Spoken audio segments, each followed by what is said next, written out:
শিলিগুড়িতে বিজেপি বিধায়ক শঙ্কর ঘোষের সরাসরি শঙ্কর দরবারে মানুষের ঢল। শিলিগুড়ির বাঘাযতীন পার্কে সকাল থেকেই নানান অভিযোগ নিয়ে হাজির হন সাধারণ মানুষ। জমি, ফ্ল্যাট প্রতারণা থেকে নিয়োগ, একাধিক ইস্যুতে সরব হন অভিযোগকারীরা। এদিন দরবারে এসে কান্নায় ভেঙে পড়েন এক রেল পুলিশের এএসআই।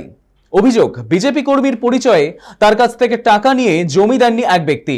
থানায় অভিযোগ নিয়েও সুরাহা না হওয়ায় শেষমেশ বিধায়কের দ্বারস্থ হন তিনি। এছাড়াও ফ্ল্যাট প্রতারণা, তৃণমূলের আমলে অত্যাচারের অভিযোগ এবং চাকরির দাবিতে বহু মানুষ উপস্থিত হন। সব অভিযোগ শুনে শঙ্কর ঘোষ জানান, প্রতিটি বিষয় নথিভুক্ত করে সংশ্লিষ্ট দপ্তরে পাঠানো হবে।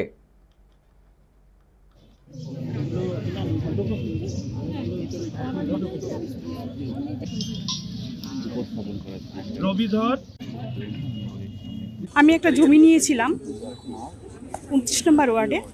সেটা ছিল অজয় দের হচ্ছে ওনার ওয়াইফ হচ্ছে সীমা দে। সেটা হচ্ছে তার যার কাছে যে আমাকে বিক্রি করেছিল সেটা ছিল হচ্ছে তার হচ্ছে ভাগ্নি জামাই বিপ্লব তরফদার। ওর ছোট নাম হচ্ছে শঙ্কু তরফদার। ও আমার 5.5 লাখ টাকা নিয়ে এগ্রিমেন্ট করে। ওর সব কিছু আছে, পেপারস আমার কাছে।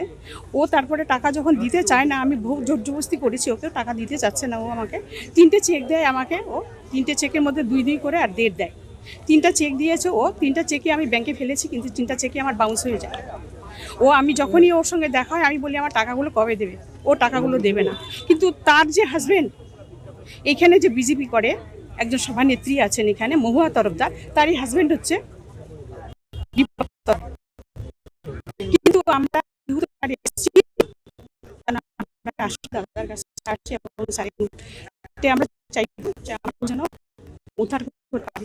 শাসন ব্যবস্থা মানুষকে ন্যায় দিতে পারে, বিভিন্ন ধরনের সমস্যা তৈরি সেই মানুষ চাই সেই বিষয়গুলো বুঝতে হবে। 15 বছর এই রাজ্যে 15 দিন পরীক্ষা দেওয়া সম্ভব না।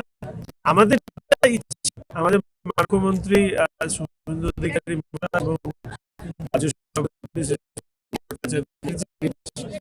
এই নির্দেশ অনুযায়ী আমরা চেষ্টা করছি মানুষের সরকার, পশ্চিমবঙ্গের যে সরকার, কোনো রাজনৈতিক দলের সরকার, মানুষের সরকার হিসাবে এটা করা। এবং আমি চিরকালই মানুষের মাঝে থাকতে ভালোবাসি। আমি বিরোধীরা করতে যেরকম সক্ষম ছিল, এখন রাজ্যের সরকারের যারা পরিচালনা করেন সেই দলের বিরোধী হিসেবে মানুষের অভাব দূর করার চেষ্টা,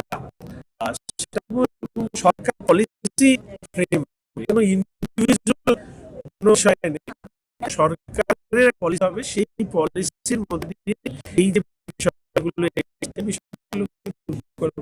শিক্ষা সংক্রান্ত বিষয় নিয়ে অন্যান্য কাজ নিয়ে আমি বলবো এই দপ্তর মাননীয় মুখ্যমন্ত্রী দেখছেন। মাননীয় মুখ্যমন্ত্রীর কাছে শিক্ষা সংক্রান্ত যতগুলো বিষয় আছে তার দপ্তরের কাছে পৌঁছে দেওয়ার যে কাজ, মাধ্যম হিসেবে নিশ্চিতভাবে আমি সেই কাজ করব।